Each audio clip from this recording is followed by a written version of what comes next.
Twin Peaks.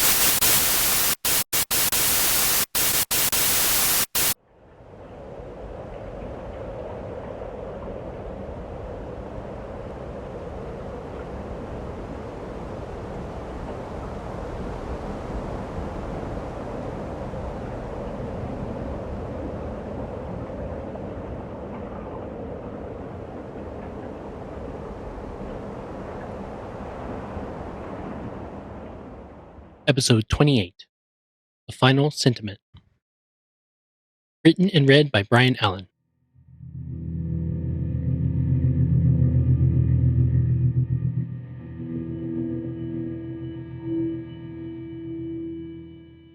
Welcome, dear reader.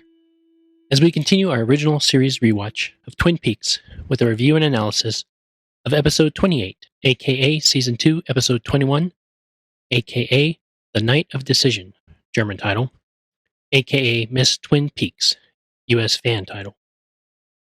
Once again, this episode sees Twin Peaks return from a long hiatus, this time an excruciating 7.5 weeks, April 18th to June 10th, 1991. In that interim period, there was the release of My Life, My Tapes in May, and the Access Guide in June, just ahead of the finale.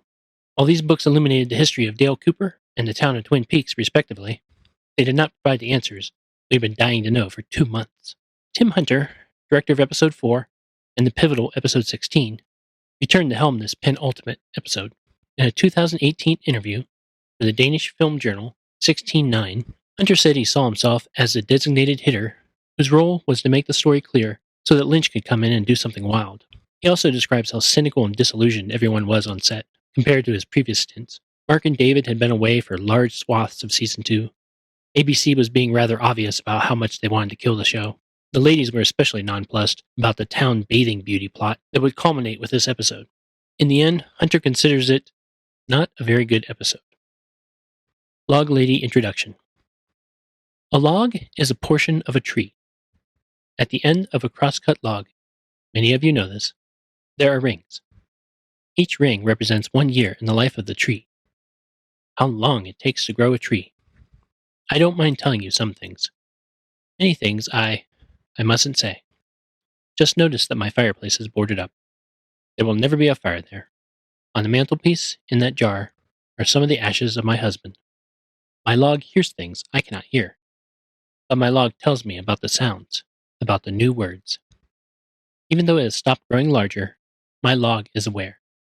The Log Lady. Intro to Episode 28. This Log Lady intro dovetails nicely with Annie's speech at the Miss Twin Peaks contest, where she quotes Chief Seattle of the Suquamish tribe. He explains how the forests still hold the spirits of their dead because they loved the land, just as the spirit of Margaret's husband, who also loved the land, is held in this portion of a tree from the forest. The jar on the mantel may hold the ashes from his body, but her log preserves his spirit, no longer growing, but still aware. In helping Annie prepare her speech, Cooper points out that the trees are alive. Cutting them down for a development project like Ghostwood could be viewed as comparable to cutting down thousands of human lives. That would put the entirety of the Twin Peaks lumber industry in jeopardy. However, it should be noted that Sam Lanterman was a lumberjack, and Pete Martell worked as a foreman at the Packard Mill. I do not believe the intent is to view these two as bad men. A building like the Great Northern Hotel can still be a spiritual place. It is styled as a lodge, full of wood lovingly carved by hand, a white lodge that respects and preserves the spirit of the forest. By contrast, Ghostwood Estates will mow down acres of forest and replace it with a monstrous amusement park full of cookie-cutter manufactured homes, wreaking the same kind of destruction that a fire can. Progress is the kind of fire that once started is very hard to put out. Leo Johnson.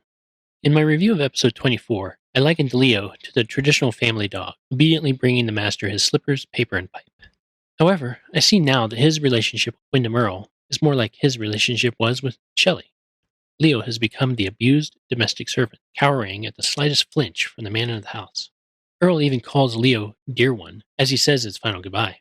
That changes in episode 27 when he discovered Earle's plans for Shelley, should she win the Miss Twin Peaks pageant. He attempts an ill-fated revolt, and now Earle has left him shackled to the wall while he is away. Indeed, Leo's rekindled feelings towards Shelley continue to motivate him to free himself. While he might not be able to help himself, neither physically nor psychologically, he can help others. He frees Major Briggs and sends him off with a plea to save Shelley. As Season 3 began to air, there was speculation that perhaps Leo would be one of the rumored unannounced cast members to return. After all, Shelley quite prominently had a wedding ring on her necklace. Perhaps Leo followed in Major Briggs' footsteps and stumbled out of the woods himself, a reformed man after his experience with Wyndham Earle. Of course, that didn't pan out in Season 3, and was then firmly squashed with the release of the final dossier. If Leo did fix his heart before he died, that knowledge went to the grave with him. Agent Cooper. This episode is also the last time we hear Cooper say Diane into his voice recorder. We get one Diane moment in episode 25, after Cooper thankfully ditches the plaid. And that's the first mention of her since episode 19. Here now in episode 28, Cooper tells her, Diane, it's 1:17 p.m. I have just concluded my second meditation of the day in lieu of sleep. I feel completely refreshed and struck again by the realization that all of us on this great big planet Earth live at only a fraction of our potential. Anyone who practices meditation, like David Lynch, will tell you that meditation is not a replacement for sleep. Coop thinks he's unlocking some hidden potential of his mind, when in fact he's just engaging in sleep deprivation. And, as he tells Diane in episode 8, a man can only go so long without submitting to a period of rest. For as we know from experiments conducted on American GIs during the Korean War, sleep deprivation is a one-way ticket to temporary psychosis. That's in the first episode of Season 2, and here we are at the penultimate episode, coming full circle. Did they plan this all along? I'd like to think so. Cooper is going into the final confrontation with Wyndham Earle and about to charge into the Black Lodge, sleep-deprived and potentially in a state of temporary psychosis. Not good. Whatever his mental state, it seems to be helping him finally connect the dots. After Cooper figures out Andy's 4-H Club reference, the expositional revelations just start flowing out of him like he's in a Georgia coffee commercial. The conjunction is the when. There are 2 doors. There are 2 lodges. Fear opens the door to the Black Lodge. Love the other. When Harry questions Cooper what all this means, Cooper replies, it just came to me. Wyndham Earle. We get our first hint that this finale, episodes 28 and 29 combined, that is going to run off the rails when Earle returns to the cabin to find Major Briggs missing. He brandishes a bag full of deadly spiders, per the screenplay, at Leo and promises a new game rather than the usual shock collar punishment. He's menacing enough, just coming from a trifle miffed Earle, but when he moves the bag away from his face, yikes. It's an image as haunting as any appearance of Bob. What does it mean? In the previously mentioned 16:9 interview, Tim Hunter explains that the Black Mouth is an homage to minimalist films of Japanese director Ashijiro Ozu he had been watching at the time. There is a Japanese tradition of spiritual monsters called Ohugaru Batari, meaning nothing but blackened teeth. Ozu achieved the effect by blackening the mouth of his actors playing ghosts. As demonstrated here, it's quite striking. Thus, the usual interpretation is that Earle is showing early signs here of transforming into an evil spirit, or at least letting evil spirits into himself, whether knowingly or unknowingly. This is just the kind of off-the-wall thing Lynch himself would throw in, simply for the aesthetic mood it generates. Indeed, Lynch would go on to use a similar effect for both Leland and Laura Palmer in Fire Walk with Me. In the original Japanese tradition, an Ohugaru Batari is pictured as a geisha with no face except the blackened mouth. A quick Google image search will reveal some truly horrific results. What strikes me now, though, is how those images are the reverse of what we find under the mask of Sarah Palmer's face when she takes it off in Season 3, Part 14. The Ohugaru Batari are white-faced with a black mouth. The creature behind Sarah's face is black-faced with a white, kind of a negative image of the Japanese monster. Was David Lynch inspired once again by Tim Hunter's contribution, this time taking it in a slightly different direction?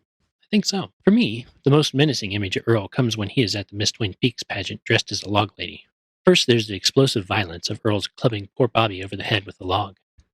Once the lights shut down, though, the entire time he's running around on stage in the strobe lights, he has this weird, grotesque, ear-to-ear grin on his face.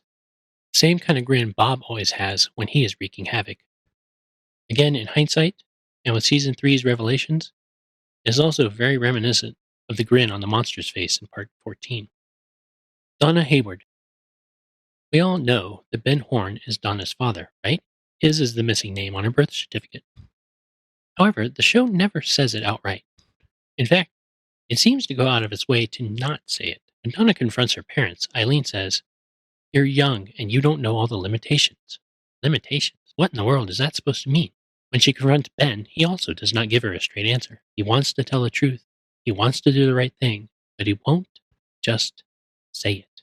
Even in Frost's final novel, where he clears up so many of the dangling plot lines, it is never stated that Ben Horn is Donna's father. Tammy Preston can see that something caused both the Hayward and the Horn families to splinter apart after the night of Cooper's disappearance.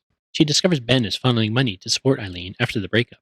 Donna herself indicates that she cut ties with everyone in Twin Peaks, with one exception, Audrey Horn. There are so many implications, but we are right there with Donna. No one will tell us the truth. I personally always thought the big reveal between Ben Horn and Eileen Hayward would lead to an explanation of how she ended up in a wheelchair. That was such an obvious Chekhov's gun waiting to go off. The way they jink and jive around stating that Ben is Donna's father, I feel that in the end, he will not turn out to be her father. It's too obvious. Maybe it's Jerry, and Ben is just covering up for him as usual. Miss Twin Peaks. Early on in this episode, Annie invokes the name of Laura Palmer for the first time in many, many episodes. As an outsider, that name does not carry the gravitas for her that it does for everyone else in town. Norma tells Annie and Shelley that this year's Twin Peaks is especially important. They need a new queen. Laura was their queen, the prom queen that is, and something bad happened to her. Now a new queen will be crowned, Miss Twin Peaks. Something bad is going to happen to her too. In the final version of her speech, Annie acknowledges that before you love others, you have to love yourself. This is the truth that Ben Horn has been seeking all along. It's not the golden rule, doing unto others. It's doing unto yourself. Corruption starts within. When we learn to respect ourselves, we walk in respect for all our lives. This is what Cooper hints at when he tells Harry, every day, once a day, give yourself a present. Dick Germain says, inherent in her message were words even the most craven of us can ill afford to ignore. Dick is arguably the vainest man in Twin Peaks, but perhaps his contempt for others springs from a contempt for himself. He is so excited by this idea that he can barely sit through Lucy's announcement of her D-Day decision. It's not that he doesn't care, he just cares more about casting his vote. Quick takes. One wonders if the Deadly Spider store is right next to the costume store that Wyndham Earle has been shopping at all season long. Stephen Miller of the Twin Peaks blog does a community service of providing video and clips from the chaos at the end of the Miss Twin Peaks pageant with the strobe effect removed. One interesting thing he notes is that the shot of Wyndham Earle pushing the remote on the smoke and firebombs is reversed. The chaos that the pageant descends into is the dark mirror version of the Pine Weasel riot at the end of the fashion show in episode 24. Pop Apostle points out that the Access Guide says the Miss Twin Peaks pageant is held in April, even though in the series we are still in March. Granted, that's one out of hundreds of tiny discrepancies between the book and the show. The Access Guide also implies the pageant is limited to girls between the ages of 16 and 18. In episode 25, Earl said that one of the rewards of winning is a scholarship to the college of your choice. There is general agreement that the specific date of the Miss Twin Peaks pageant is March 26, 1989. In 1989, that was actually Easter Sunday. The host, Doc Hayward, starts out saying he hopes everyone had a good weekend. But in the screenplay, it's a good holiday. This tells us that the writers were cognizant of the coincidence. Maybe it was even planned that way. The themes of death and resurrection would certainly be applicable. Mayor Milford is outraged that Annie won Miss Twin Peaks when she's only been in town about 15 minutes. By that measure, though, Lana, the runner-up, maybe clocks in a half hour at best. Perhaps the fact that these two newcomers to the series beat out the three established queens, Twin Peaks, is indeed an outrage. Sherilyn Fenn seems to have been the most offended by the beauty pageant plans. In Reflections, an oral history of Twin Peaks by Brad Dukes, she claims it was the only time she ever went to David and Mark and said no. She mostly got her way, but they did pressure her into at least giving one speech on stage. You'll notice that beyond that, Audrey is not present in any of the rehearsals nor the final numbers. You can also see Laura Flynn Boyle and Machen Emick not taking things very seriously. One of the more fun bits in the original screenplay is this description of the contestants in their final pose after the opening number completes.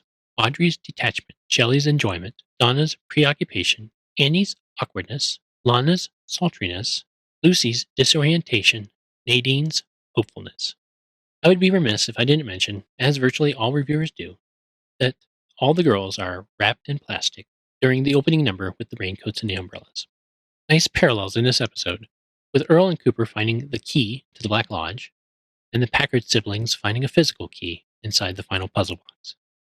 Though obviously filmed as standalone episodes, episodes 28 and 29 were broadcast back-to-back as a 2-hour series finale for the ABC Monday night movie. Best lines. You make the rest of us look like primates. It's the concentrate they make concentrate from. It would truly be inspirational to have a winner with a political sensibility that extends beyond makeup strategies and recipes for cherry pie, huh? I haven't been this excited since I punctured Caroline's aorta. Oh, by George, I think you've got it. I don't want to talk about trees anymore. Superior upper body strength and quads like bridge supports. You just lost me. Let's channel some of that high wit into the job. I can't believe a little crumb like that can stand up to this cramjack all-duty vice.